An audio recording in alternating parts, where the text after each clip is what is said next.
provide for them a place that has computer banks, and they go in and we do the training.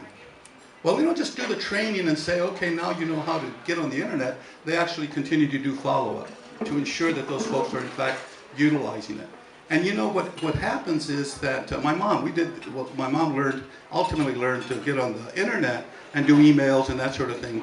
Ya nos traen, emails para acá, para ahí, wants to Skype all the time. But it's wonderful.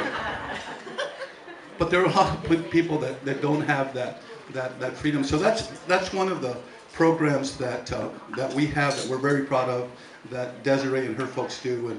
And if you want to be more familiar with it, be sure you chat with Desiree. The other program that we have is called Green Communities.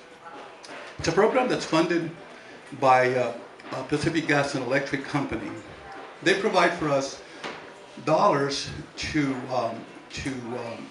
again, work with local communities, local governments on energy efficiency, on how to deal with regulations and things that are coming down, doing energy audits so that we can help them. So this isn't a program where someone is imposing regulations. This is a program where someone is going to help you how to deal with the regulations.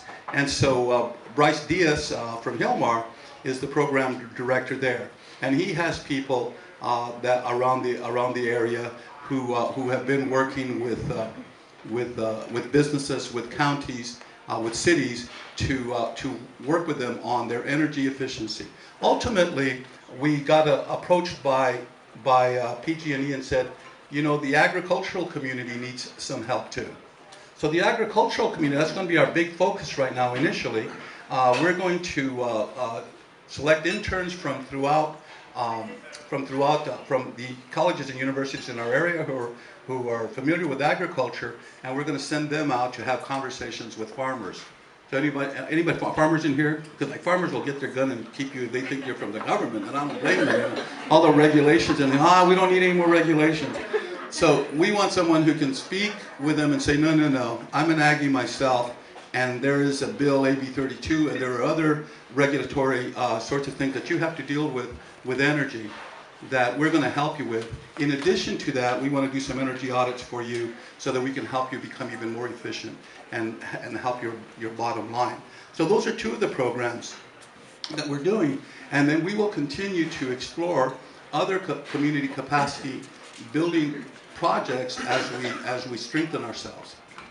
Then the other focus that our board chose to do was leadership development. And I know there's a lot of that goes on here in Stanislaus County. Our flagship right now, the big program that we have right now is called the American Leadership Forum. And the American Leadership Forum is a national program. There are three, actually there are only 3 chapters in California. There's one in Sacramento, one in the Silicon Valley, and then they started one here when David Hosley was the president of the Great Valley Center. They started the American Leadership Forum here in the Central Valley. Actually, it's Merced, as it turns out, San Joaquin County, Merced County, and Stanislaus County. And what we try to do is come up with cohorts of about 18 to 20 individuals who are perceived as leaders in their community.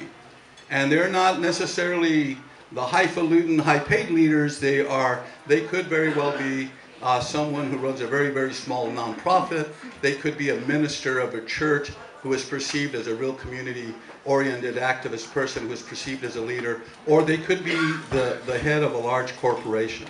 And what we do is we bring that group of people together, a really different and diverse group of people together, and they spend a year, the whole year.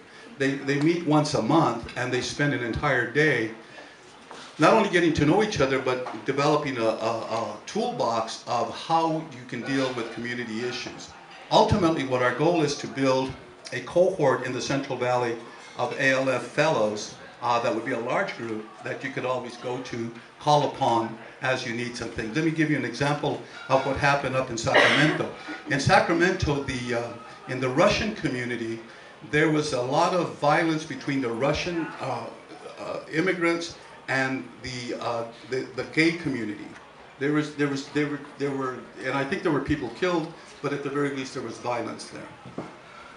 It took ALF people who didn't have anything to do with that community, meeting with leaders of both of those communities and coming together and having a dialogue that ultimately quelled the thing, and you actually had people getting to know each other, the gay community knowing more about the Russian community and the Russian community in exchange. Those are some of the sorts of things that ALF folks can do. So that's one of the things that we're working on. And then of course, we want to maybe reinstitute some of the leadership programs. I know we have a few of you here who were part of the IDEAL program.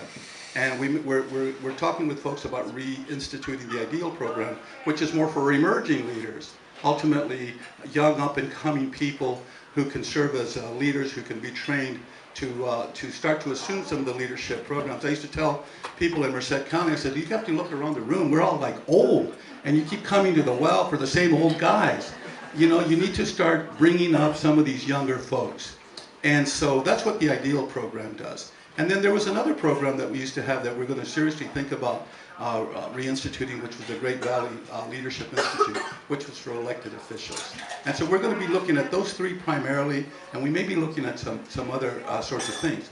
And so I've only been there for, I don't know, 8 or 9 days now, and little by little we're kind of trying to get we're in brand new offices. If you want to come by and see us, we're at 1120 13th Street.